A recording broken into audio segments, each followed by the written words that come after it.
tema dessa palavra é acontecimentos que mostram que somos a última geração, ou a geração do fim, ou que estamos no fim. Os irmãos sabem que eu sempre ministro sobre escatologia, mas hoje não é propriamente sobre isso que eu quero falar. Eu quero ter o meu foco no que a Bíblia chama de dores de parto, o princípio das dores, mas eu quero falar de algumas situações que vêm acontecendo, de alguns acontecimentos que ocorrem já há algum tempo no mundo, que mostram que nós somos a última geração ou a geração do fim. Talvez você tenha alguma dúvida em relação a isso, mas essa geração, ela cumpriu todas as profecias para a volta de Jesus. Essa é a única geração que se encaixa na profecia como a última, porque nenhuma outra geração viu o que a nossa geração está vendo. E aqui não se trata do coronavírus, não se trata de uma epidemia mundial, não é isso. Porque já houveram outras epidemias que não foram mundial, mas que mataram muito mais do que essa. Muito mais do que essa, 10 vezes mais do que essa. Mas o que eu estou falando aqui, de fato, os acontecimentos que só essa geração viu, e que permite que Jesus volte por causa das profecias que essa geração viu se cumprir. E a primeira delas está aqui em Isaías capítulo 11, verso 11. Abre sua Bíblia em Isaías capítulo 11, verso 11. Isaías capítulo 11, verso 11.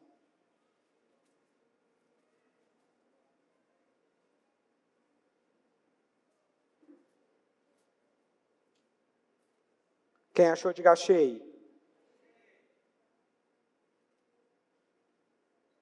Isaías capítulo 11, verso 11 e 12 diz: naquele dia o Senhor tornará a estender a mão para resgatar o restante do seu povo, que for deixado, da Assíria, do Egito, de Patros, da Etiópia, de Elão, de Sinar, de Amate e das terras do mar.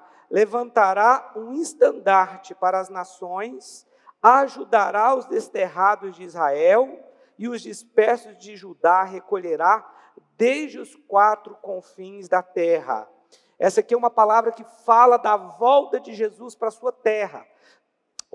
Da volta dos judeus para a sua terra. Não sei se você sabe, mas no ano 70 depois de Cristo, os judeus foram dispersos da sua terra, e por quase 2000 anos eles ficaram morando em outras nações. Mas no ano de 1948, a nação de Israel foi recriada, eles puderam então voltar no movimento que eles chamam de sionismo. Esse movimento começou no ano de 1900 com um homem chamado Theodor Herzl. Ele começou um movimento para que os judeus voltassem para a terra, e essa volta aconteceu depois da Segunda Guerra Mundial. Numa reunião da ONU, eles decidiram recriar o Estado de Israel. Isso aconteceu no ano de 1948. Então, as profecias a respeito do fim só podem se cumprir depois do retorno dos judeus à terra. Porque essa é uma profecia que diz que nos últimos tempos iria acontecer isso. Ezequiel capítulo 11, verso 17 diz assim, Ezequiel capítulo 11, verso 17, diz ainda: assim diz o Senhor Deus, hei de ajuntá-los do meio dos povos, e os recolherei das terras para onde foram lançados, e lhes darei a terra de Israel. Agora ainda Isaías 66, 8, que é a profecia que aconteceu em 1948. Quem jamais ouviu tal coisa? Quem ouviu coisa semelhante? Pode acaso nascer uma terra num só dia? Ou nasce uma nação de uma só vez? Pois Sião, antes que lhe viesse as dores, deu à luz a seus filhos. Aqui está falando, pode nascer uma nação num só dia? Há 2 aspectos para essa profecia. Eu não sei se você sabe, mas algumas profecias, ela pode ter dupla interpretação. Ela pode dar uma interpretação para Israel, mas ela também pode ser uma interpretação para a igreja. Essa palavra, essa profecia, ela tem dupla interpretação. Ela fala do dia em que a igreja nasceu, em Atos, no capítulo 2, mas ela fala especificamente do nascimento, do renascimento de Israel, que aconteceu num só dia.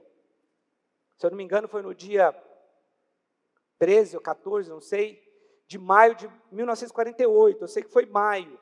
E quem deu o voto Minerva, o voto final para a recriação do Estado de Israel, foi um brasileiro.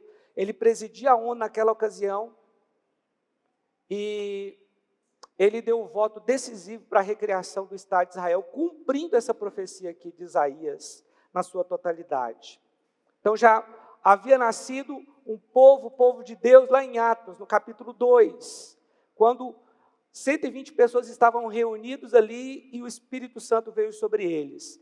Mas o cumprimento total aconteceu quando Israel renasceu. Foi essa geração que viu o renascimento de Israel.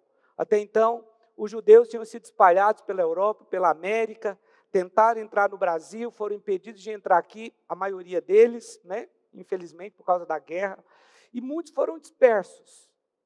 Hoje existem no mundo em torno de 17 milhões de judeus, dos quais 6 a 7 milhões vivem no seu próprio estado. Então, essa geração foi a geração que viu Israel nascer. E para cumprir o que está escrito na palavra a respeito do fim, Israel tinha que retornar para sua terra. Então, nós somos a geração que viu o Estado de Israel nascer. Outro acontecimento é a iminente reconstrução do templo. Pastor, para Jesus voltar, o templo tem que estar reconstruído? Não, a resposta é não. Porque, na verdade, o judeu, ele acredita que quem vai autorizar a reconstrução do terceiro templo é o Messias, que, na verdade, vai ser o anticristo. Eles serão enganados. Então, o anticristo, quando ele se levantar, ele vai autorizar a reconstrução do templo, o que indica que nós não estaremos aqui. Mas, então, por que isso é um sinal? É um sinal porque tudo hoje está convergindo para a construção do templo, o que mostra que estamos no tempo do fim. O que mostra que essa é certamente a última geração. Tudo está sendo preparado para a reconstrução do terceiro templo. Então, há duas indicações aqui, irmãos, que elas são fundamentais para entendermos o momento profético que nós estamos vivendo.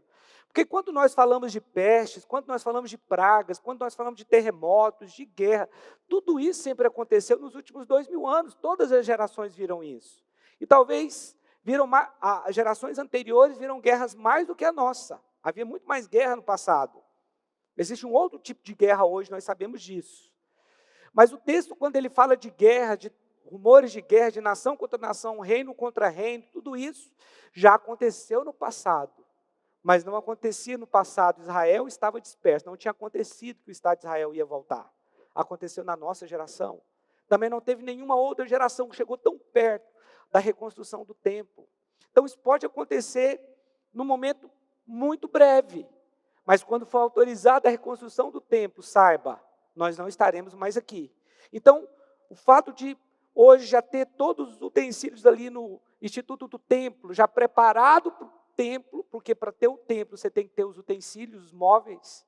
Já tem os móveis, utensílios, já tem a ovelha vermelha, que durante muito tempo os rabinos investigaram, porque tentaram fazer a ovelha vermelha, que é a ovelha do sacrifício, para sacrificar no templo, mas durante muito tempo eles tentaram fazer essa ovelha em laboratório e não conseguiram. Mas no ano de 2018 nasceu uma ovelha vermelha, o que mostra que hoje eles já estão preparados. As roupas sacerdotais preparadas. Quando você vai a Israel, você vai no Instituto do Templo, está tudo lá exposto. Está muito próximo à reconstrução do templo. Isso indica que nós somos a última geração. Aqui em 2 Tessalonicenses, capítulo 2, verso 1 diz: irmãos, no que diz respeito à vinda do nosso Senhor Jesus Cristo e à nossa reunião com Ele, nós vos exortamos a que não vos demovais da vossa mente com facilidade, nem vos perturbeis, quer por espírito, quer por palavra, quer por epístola, como se procedesse de nós, supondo tenha chegado o dia do Senhor.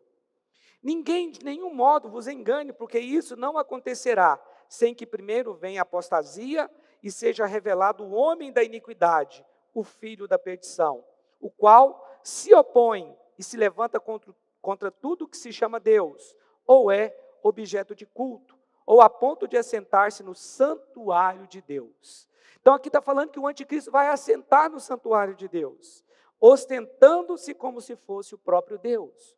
O que está dizendo aqui é o mesmo que diz lá em Daniel, que diz, Daniel capítulo 9 fala que o anticristo ele vai fazer uma aliança, depois ele vai entrar no lugar santo e vai pedir que as pessoas o adorem. O templo, para que isso aconteça, o templo tem que ser reconstruído. E tudo está convergindo para que o templo seja reconstruído. Terceiro, o terceiro evento que mostra que nós somos a geração do fim. O terceiro evento é o controle mundial. O controle mundial ele só é possível na nossa geração. Nenhuma outra geração, o controle mundial seria possível. Por quê, pastor? Porque não existia tecnologia para isso. Mas hoje existe a tecnologia para o controle em massa. Irmãos, você pode me perguntar, pastor, você acha que o coronavírus tem a ver com o fim dos tempos? Tem, lógico que tem a ver. Porque ela é uma epidemia mundial. E isso vai forçar o cumprimento de muitas profecias. Quais? A profecia, por exemplo, do controle em massa, ela pode ter a ver com essa epidemia aí. Porque alguns países só vai aceitar você entrar se você tiver o passaporte da vacina. Isso é só o começo do controle. E é normal. Ok? Para você visitar Israel, para você visitar outros países, eles vão exigir que você tenha tomado a vacina. Mas isso é só o começo do controle mundial. Isso é só uma desculpa. Eles estão falando que o mundo nunca mais será o mesmo. E mesmo em países que eles já estão com a vacinação muito avançada, eles continuam ainda falando que as pessoas precisam ficar em casa, usar máscara, gel, essas coisas todas que não adianta nada. Se adiantasse, não estaria essa epidemia do jeito que está aqui no Brasil. A gente sabe que não adianta quase nada. A gente usa pelo protocolo porque é obrigado. Mas eu acho, na minha opinião, não tem adiantado muita coisa. Mas o fato é que o mundo está diferente. O mundo está diferente. Hoje, o que a gente vê diante da pandemia é que muita coisa pode mudar e eles vão dizer que é para o seu bem, mas na verdade é só um controle mundial. Só um controle. Quando falar para você, olha, não vai ter mais dinheiro, agora vai ser um sinal. Nós não estaremos mais aqui, amém? Mas vai ser uma boa desculpa. Você não precisa mais usar dinheiro, você não precisa pegar em cédula que passa na mão de um de outro, vai te contaminar. Então, tudo que está acontecendo hoje vai convergir para a volta de Jesus. Nós precisamos entender isso. Nós precisamos identificar isso. Não é simplesmente, só vou exigir aqui um passaporte para vacina. Não. Aqui em Apocalipse capítulo 13, versículo 16. Apocalipse 13, 16.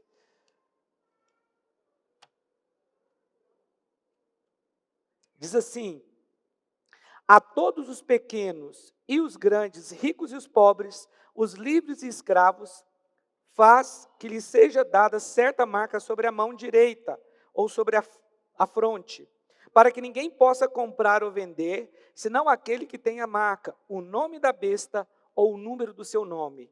Então você pensa assim, não vou poder entrar lá em Israel, não vou poder entrar no Canadá, não vou poder entrar na Europa se eu não tiver o passaporte. Mas não é só isso. O que eles estão querendo fazer é um passaporte para você entrar, não é só no país não, é em todo lugar. Onde você for, você vai ter que mostrar. Você vai no cinema, você tem que mostrar o passaporte da vacina. Você vai no supermercado, você tem que mostrar que você foi vacinado, porque senão você pode contaminar as pessoas. Vocês estão entendendo isso? E vai ficar mais fácil se isso for tecnológico, do que você ficar mostrando, tirando da sua carteira e mostrando um cartão. Hoje, a nossa carteira de motorista está no celular, não é? A maioria. Você pode mostrar no seu celular, é tecnologia, tudo é tecnologia. E o sinal do controle também vai ser, que é o que está escrito aqui. Vai ser colocado um sinal na mão ou na testa. O controle mundial, meus queridos irmãos, nós sabemos, ele já existe. O Google sabe tudo que nós fazemos. Você coloca o seu telefone desligado e conversa sobre um assunto. Depois vai começar a aparecer anúncio para você daquilo que você falou. Quando você permite lá, que você baixa um aplicativo, que você permite que eles acessem a sua câmera, o seu microfone, é isso que estão fazendo. É um controle, porque quem tem informação, quem detém a informação é quem tem dinheiro. Informação é dinheiro, por isso essas empresas aqui, elas estão loucas por informação o tempo inteiro. Elas querem saber o seu perfil. Como eu ministrei um tempo aqui atrás, talvez uns 4 meses atrás, as redes sociais conhecem mais a sua esposa do que você. As redes sociais conhecem mais o seu marido do que você, porque ele já traçou um perfil de como você é, das suas preferências. Isso é louco, mas é verdade. Sabe tudo que você quer, o tipo de tênis que você gosta. Dificilmente, Rodrigo, aparece outra marca de tênis para eu ver. Só aparece ASICS. O Google já sabe que eu gosto dessa marca de tênis. Direto eu abro lá, tem um tênis ASICS lá para eu comprar. Nós já estamos sendo controlados, isso você sabe. Né? De vez em quando eu recebo lá no meu e-mail os lugares que eu mais fui, lugares que eu caminhei, mostra que eu fui, no ano 2019 mostrou que eu fui em Israel, mostrou que eu fui na Espanha, mostra o lugar que eu mais faço compras. É assim. Então o controle ele já existe, mas ele vai ser obrigatório para algumas pessoas. E aí o que eles vão fazer? Ah, você não quer tomar vacina? Não, ok, você não quer tomar vacina, então você não vai poder comprar nem vender, você vai ter que ter o sinal. E o que prova que eu tomei a vacina? O sinal. Agora vai ser só um passaporte. Os irmãos estão entendendo o que está acontecendo no mundo hoje? É tão óbvio que parece que não é verdade. Pastor, mas é óbvio demais para ser verdade. Pois é. Mas acredite, o controle mundial existe e vai piorar por causa da pandemia. Isso mostra que somos a geração do fim.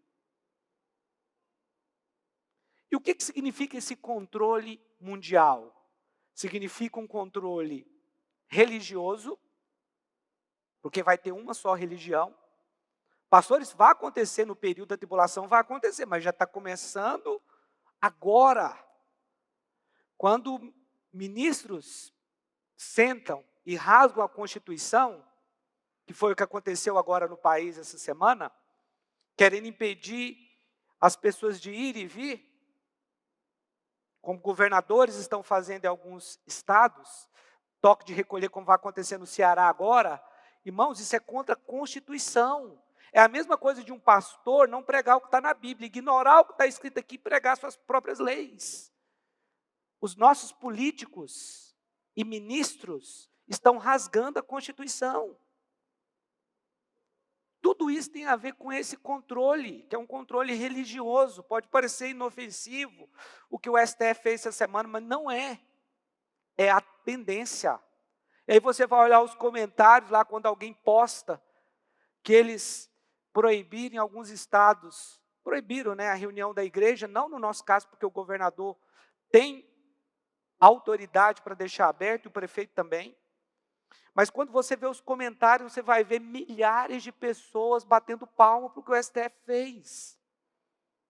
Milhares, é a tendência mundial, as pessoas serem contra Deus.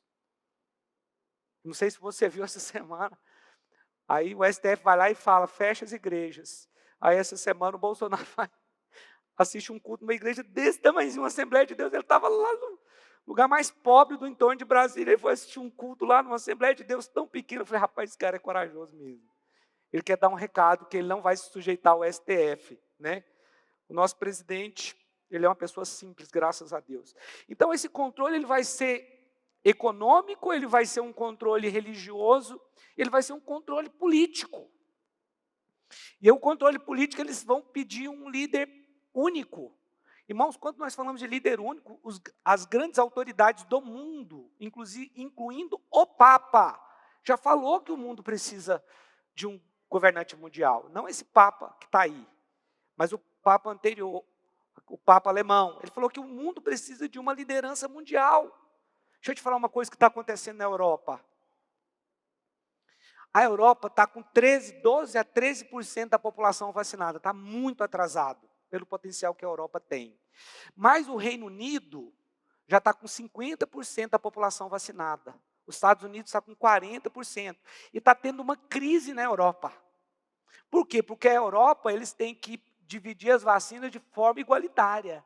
Só que alguns países estão se antecipando a outros, comprando vacina e estocando para a população deles.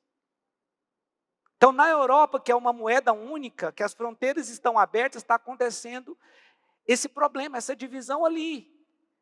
O que isso indica? Que um líder vai ter que se levantar e falar, espera aí, é igual para toda a Europa. Se a Espanha tem 10 milhões de habitantes, 10 milhões de doses para a Espanha, vai ser proporcional.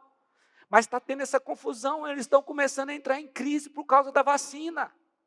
Porque uns países estão vacinando mais, porque eles conseguem ir direto nas empresas que vendem a vacina e compram, mas esse não é um acordo. Isso está exigindo um líder mundial, alguém que possa resolver esse problema. Ah, mas o Bolsonaro está com problema para comprar aqui. Talvez ele demorou realmente para entender que a vacina era necessária. Mas não tem vacina para vender. Os governadores, não, deixa a gente comprar, nós vamos comprar. Os empresários do Brasil, deixa a gente comprar. Quem que comprou? Ninguém, porque não tem para vender. O ponto não é ter dinheiro ou não ter dinheiro, é não ter a vacina, não tem. Nós temos que confiar em Deus, amém, meus irmãos? Esse controle do qual a Bíblia fala, ele é religioso, ele é um controle da religião, ele é um controle político, ele é um controle econômico. E o que está acontecendo hoje no mundo é que está estranho. E não vai poder vacinar só. Ah, não, a minha população dos Estados Unidos está vacinada, o resto do mundo que se exploda. Não funciona assim. A menos que os Estados Unidos fechem a fronteira e não deixem ninguém entrar. Porque mesmo que estão vacinados, pode ter uma segunda cepa, uma terceira, e fazer o vírus ainda ficar pior. Ou vacina o mundo inteiro, inclusive os pobres, né, os países africanos e tudo, ou então o problema vai persistir, vai continuar vivendo com o problema. Pastor, diante disso, o que nós temos que fazer? Orar pela vacina? Nós temos que crer que Deus é que nos livra. Irmãos, eu não sou negacionista. Se tiver vacina, eu vou vacinar e acredito que a vacina é boa. E acho que você deve fazer o mesmo. Mas o sangue de Jesus está acima da vacina, amém? O sangue de Jesus está acima disso. O outro ponto que até foi citado aqui no texto, outro acontecimento, é o afastamento da fé. O que é o afastamento da fé? O afastamento da fé é a apostasia. Deixa eu ler para você aqui. No texto anterior fala da apostasia. Mas aqui em 1 Timóteo capítulo 4, do versículo 1 ao 3,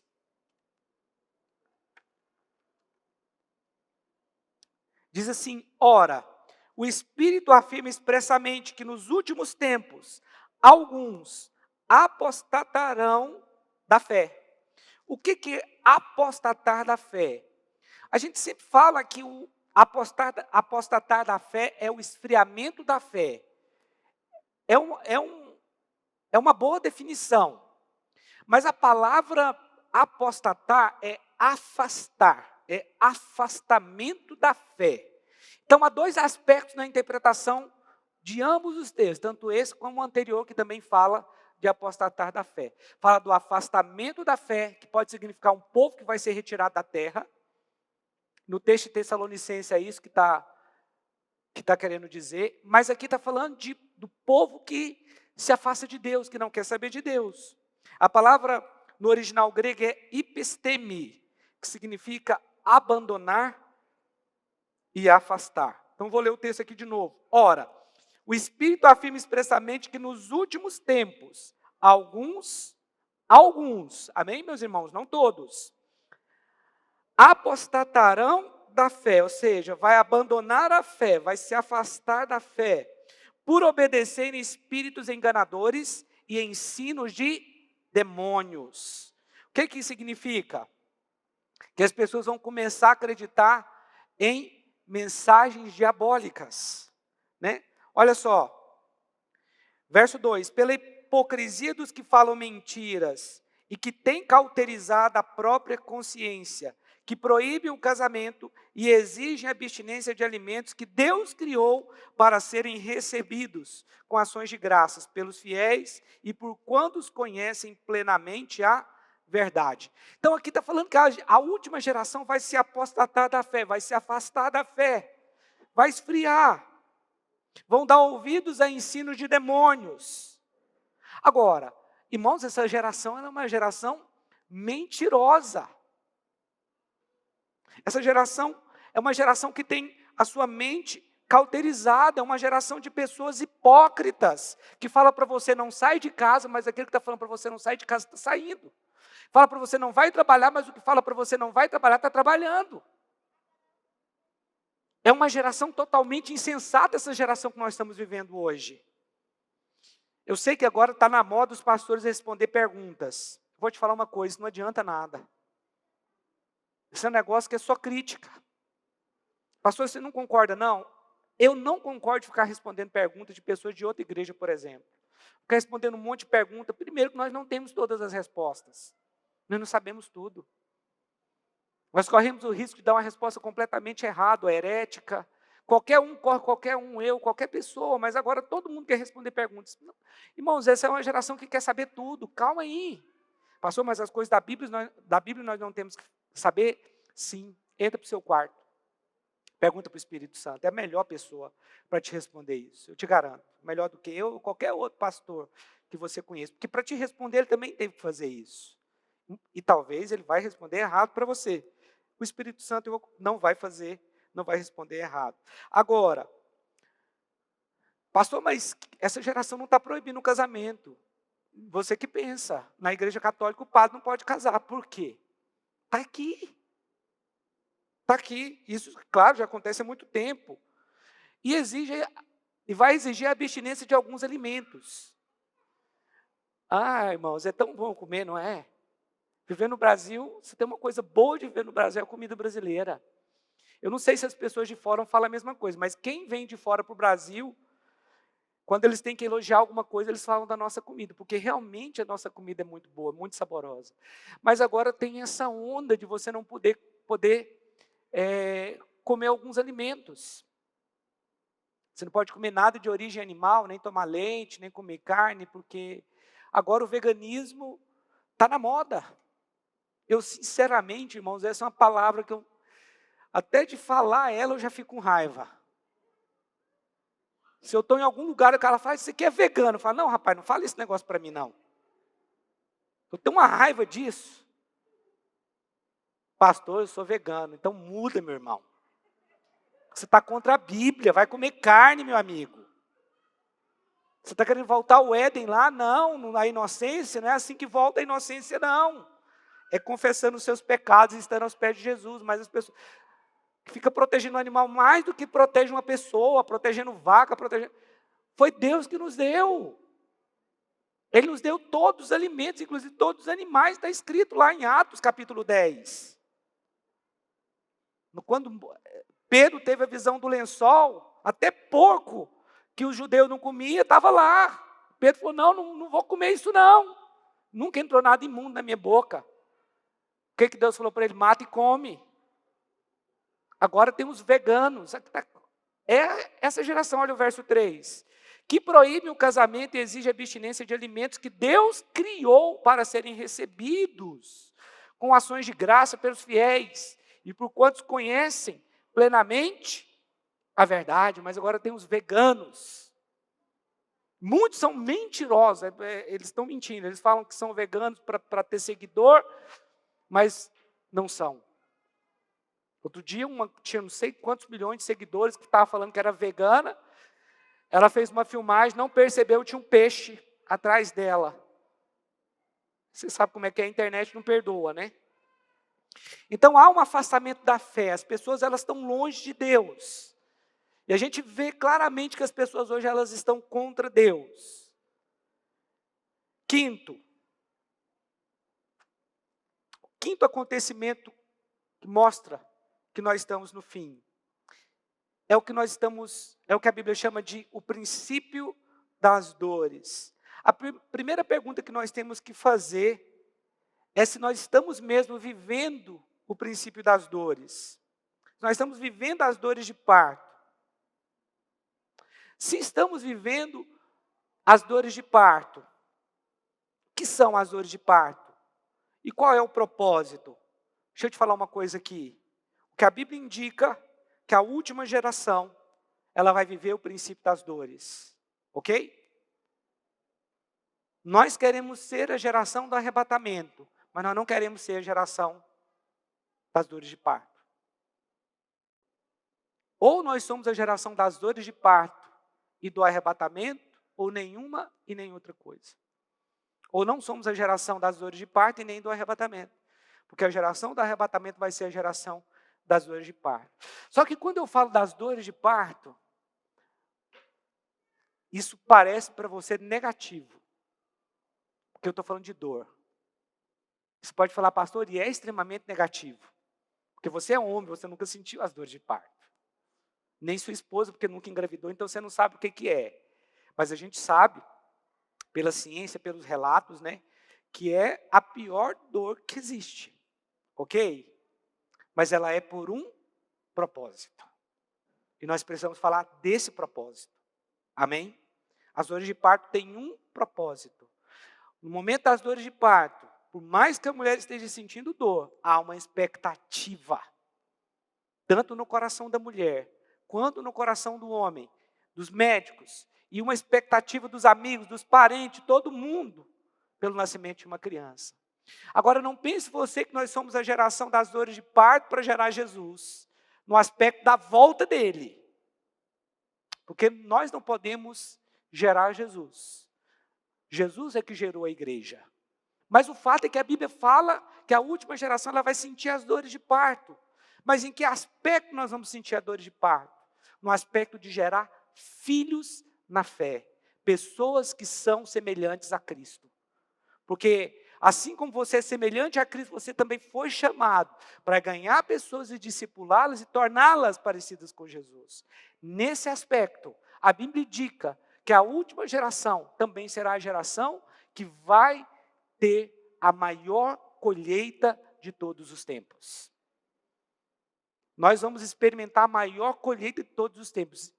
E quando você olha para o mundo lá fora, para outros países, você vê que Deus começa a operar grandes milagres de salvação no mundo inteiro. No mundo todo, Ele está esperando, Ele está salvando vidas. Agora, se nós estamos no princípio das dores, as mulheres vão poder me ajudar aqui melhor, Nayara, Jonara, que estão aqui perto, que já passaram por isso. Quando você começa com a contração, é lógico que tem mulher que ganha criança sem ter nenhuma contração, ou talvez muito pouco.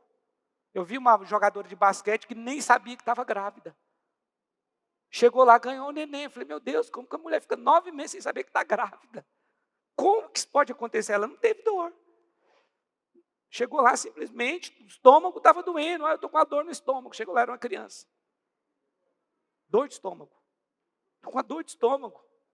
Também a mulher tem quase 2 metros. Não dava para ver muita barriga lá. Mas eu não sei como ela conseguiu isso. Tem outros casos também. Mas as dores de parto, o princípio das dores começa com uma contração aqui. Quanto tempo que leva de uma contração para outra no começo ali, Nayara? 1 hora? 2, 3 dias?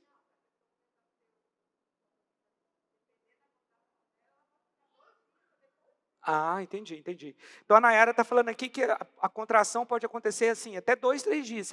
Você sente uma contração aqui, você já sabe que está para nascer, mas demora 2, 3 dias, aí você tem outra. Só que quando vai chegando perto de nascer, aí já muda. Aí fica de 5 em 5 horas, 1 em 1 hora, meia hora, depois 5 em 5 minutos. É assim? Estamos vivendo o princípio das dores. Nós ainda não estamos vivendo a parte final, porque a parte final é a tribulação. Mas nós estamos no princípio das dores. A Bíblia indica isso. Mateus capítulo 24, versículo 1.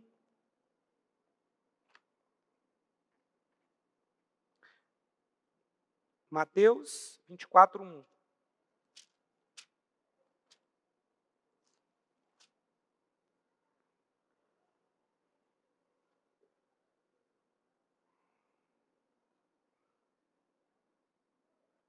Olha só, Jesus ia se retirando do templo, quando se aproximaram dele os seus discípulos para lhe mostrarem a estrutura do templo. Ele, porém, lhes perguntou, não vedes tudo isso?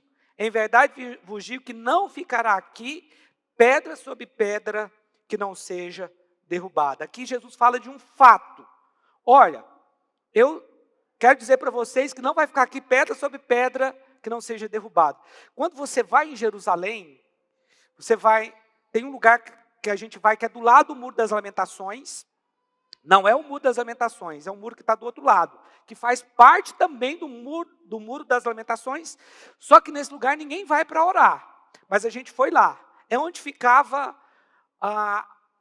as pessoas que trocavam a moeda, existia uma moeda no templo chamada shekel, então eles trocavam a moeda que eles tinham pelo shekel para poder dar a sua oferta no templo.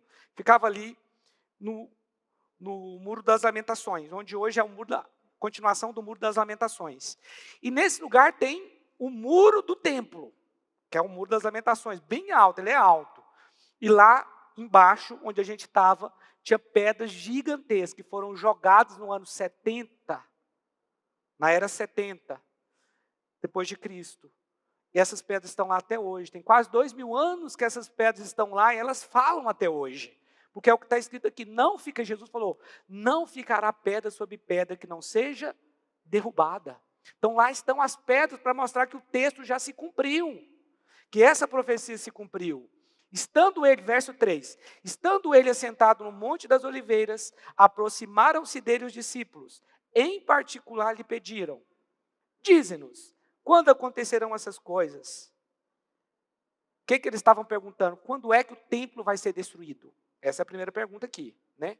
Diz-nos, quando acontecerão essas coisas? E que sinal haverá da tua vinda e do fim dos tempos? O que os discípulos imaginavam? A destruição do templo vai acontecer no fim dos tempos.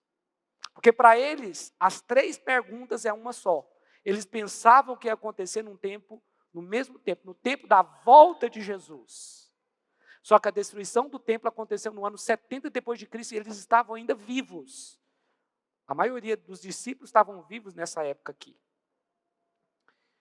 Verso 4, respondeu-lhe Jesus, acautelai-vos que ninguém vos engane, pois muitos virão em meu nome dizendo, eu sou o Cristo, e enganarão a muitos. Vocês conhecem o Henri Cristo? Aqui do Brasil? Eu não consigo falar nele sem rir. Ai, irmãos, aquele cara é muito engraçado. Meu pai! Ai, Jesus. Ele não acredita nas cartas de Paulo, porque Paulo fala dos anticristos. Oh, meu Deus. É muito engraçado.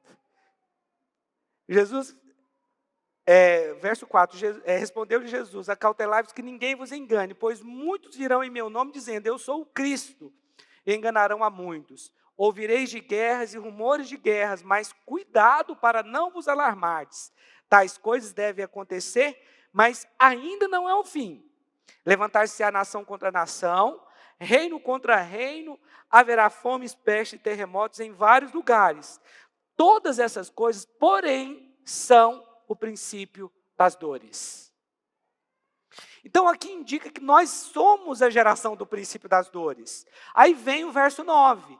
Então, quando essa ligação aqui, ela agora começa a partir do versículo 9 a falar da tribulação. Versículo 9 já não fala mais da nossa geração da igreja. Então vos hão de entregar para seres atormentados e vos matarão. Serei odiado de todas as nações por causa do meu nome. Nesse tempo muitos se escandalizarão, trair-se-ão mutuamente e se odiarão uns aos outros. Surgirão muitos falsos profetas e enganarão a muitos. E por se multiplicar a iniquidade, o amor de quase todos esfriará. Mas aquele que perseverar até o fim será salvo. Então, as dores de parto na Bíblia, ela indica que aquele período do fim. As dores de parto, elas indicam que Jesus está voltando. Como eu disse, ainda que pode parecer ruim quando falamos de dores de parto, nós precisamos focar no que vai acontecer depois das dores de parto. Porque as dores de parto têm a ver com a volta de Jesus. As dores de parto têm a ver com o nascimento de milhares de pessoas em todo o mundo. Preste atenção no que eu estou falando aqui, irmãos. Existem coisas acontecendo no nosso tempo que jamais aconteceram. Eu não sei se você sabe, mas o judeu ele não gosta de cristãos por alguns motivos. O primeiro motivo pelo qual os judeus não gostam dos cristãos é que os judeus foram perseguidos por cristãos.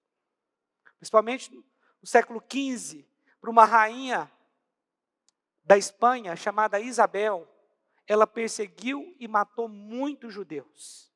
E essa rainha ela era chamada a católica. Ela obrigava os judeus a se converter ao cristianismo, ou então eles tinham que morrer. Depois, Portugal fez a mesma coisa.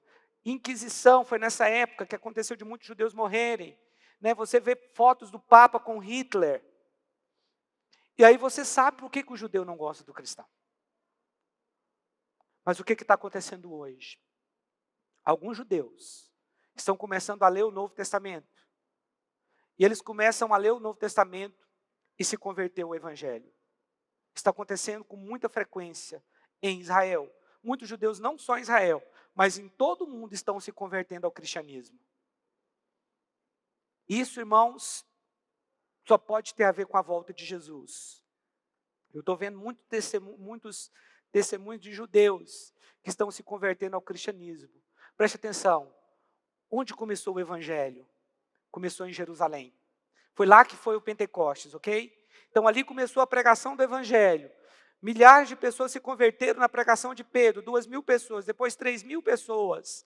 O Evangelho foi se propagando, saiu de Israel e foi para a Turquia, ficou ali no Oriente Médio, ali na Turquia, onde é a atual Turquia hoje, que é chamado na Bíblia de Ásia Menor, é o lugar onde ficavam as 7 igrejas do Apocalipse. Então aquela região começou a ser tomada pelo Evangelho. A região onde nós conhecemos hoje como Oriente Médio, ela começou a ser tomada pelo Evangelho. Muitas pessoas se convertendo naquela região. Depois foi se espalhando, foi para a Europa. Da Europa veio para a América, para as Américas. E da América agora está retornando de novo para o Oriente Médio, a salvação. O avivamento, o mover de Deus começou em Jerusalém, tomou a Ásia, a região do Oriente Médio, foi para a Europa, para as Américas e agora está retornando de novo para o Oriente Médio. Por que você fala isso, pastor? Porque judeus estão se convertendo e muçulmanos estão se convertendo. Deus tem usado pessoas para salvar judeus. E Deus, o próprio Jesus tem aparecido para muçulmanos. Muitos muçulmanos estão se convertendo porque estão tendo visões de Jesus. É isso que está acontecendo no mundo. Aqui em Gálatas capítulo 4, verso 19 diz: meus filhos, por quem de novo sofro as dores de parto até ser Cristo formado em vós. Então as dores de parto têm a ver com a igreja se levantar para ganhar vidas para Jesus e formar discípulos de Jesus. Isso vai requerer de nós dores de parto. Formar Jesus em alguém requer de você dores de parto. Você discipular alguém não é algo tão simples. Talvez é menos sono que você vai ter que ter um cuidado maior. Paulo falou que ele sentia as dores de parto. Pelos seus discípulos, nós temos que fazer o mesmo, e esse momento é o momento do princípio das dores. Que isso? Princípio das dores de parto. Em alguma tradução está falando o começo das dores de parto, não o princípio das dores. Mas na minha tradução está o princípio das dores. Então perceba, a nossa função hoje como igreja, porque nós estamos vivendo um momento profético, e no aspecto positivo das dores de parto, nós precisamos gerar pessoas para Cristo. Novos Cristos, porque quem nós somos? Nós somos cristãos, nós somos Cristos, pequenos Cristos. Então a nossa função não é gerar o Cristo, porque é Ele que gerou a igreja. Mas a nossa função, a nossa missão profética aqui é gerar novos Cristos, cristãos, homens de Deus, ganhando pessoas, formando elas, trabalhando no caráter delas, trabalhando para que elas possam revelar Jesus, para que elas tenham a identidade de Jesus, a aparência de Jesus, a imagem de Jesus. Essa é a função da igreja nesse momento. Então, irmãos, nós estamos no momento profético. A igreja vive um momento profético que nós temos que dar a resposta, uma resposta espiritual, ganhando vidas, gerando pessoas. É nesse aspecto que nós somos a geração do princípio das dores. É nesse aspecto que eu e você somos a geração do fim. Então, talvez, por mais que você tenha pensado que ser a geração do princípio das dores é ruim, eu quero dizer que não é. Essa é a geração que vai ver a maior colheita. Quando nós olhamos lá para a Austrália, onde está o Hillsong, e tem um evento ali, milhares de pessoas reunidas naquele lugar, jovens adorando ao Senhor. Há um evento que é feito nos Estados Unidos, milhares de pessoas no estádio, superlotado o estádio, todos adorando ao Senhor. Irmãos, isso é maravilhoso, isso é lindo. O que Deus está fazendo no mundo é algo extraordinário. Nós não temos ideia, porque às vezes a gente está aqui no Brasil, a gente não conhece o contexto em outras nações, mas em todo o mundo, o Espírito Santo está levando pessoas a Cristo, está salvando pessoas, a igreja está crescendo, está avançando, novas pessoas estão nascendo de novo, novos cristãos estão nascendo ali, e é essa a nossa missão, é nesse aspecto que nós estamos vivendo o princípio das dores, nós vamos gerar pessoas para Cristo, amém? Você recebe essa palavra?